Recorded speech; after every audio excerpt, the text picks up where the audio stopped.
مقامات شبکه‌های تقسیمات برق با ارسال پیامک به تلفن ساکنان از جمله در پایتخت هشدار دادند که اگر آنها در یک وقت از 4 کیلووات بیشتر برق استفاده برند، انتقال برق به خانه‌هایشان برای 30 دقیقه به طور خودکار قطع می‌گردد.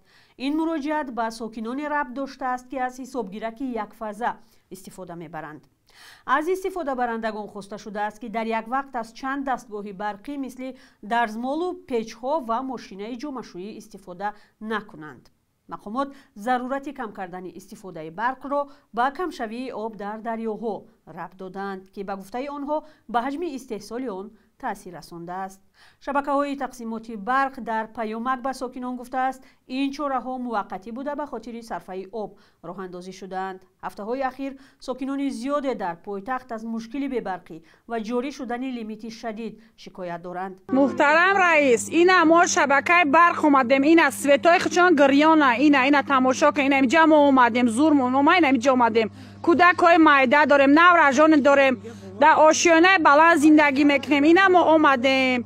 محترم رئیس، اینا چه قدر مردم غم میتن، عذاب میتن. می حالای ربی آشیانه دامسازا را اجازه ندن برای دام ساختن. اینا بینه، اینا ما اومد، اینا کار کسی ترانسفورماتور شو. اینا لینس که رایون ساعت اینا قریب 6 شده استه سویتا را حالی هم ندادیم. یک خلجار هست، یک خلجارش نیست. این احوالی به سویتا، این احوالی مردم نیمش در درونای دادوهای کدسته. اینا شهر قشلاق چه نداره.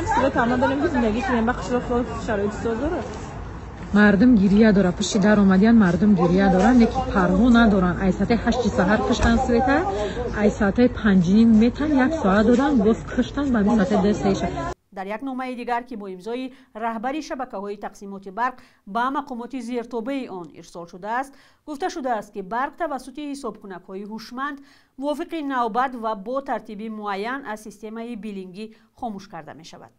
در این نامه که نسخه آن به شبکه‌ها راه یافت دستور شده است که برق کارخانه‌های دولتی و تشکیلات‌های بودجوی از ساعت 6 بیگاه تا آغاز روز کاری قطع شود. هشدار داده شده است که در صورت سرکشی از این دستور شخصان مسئول مجازات خواهند شد.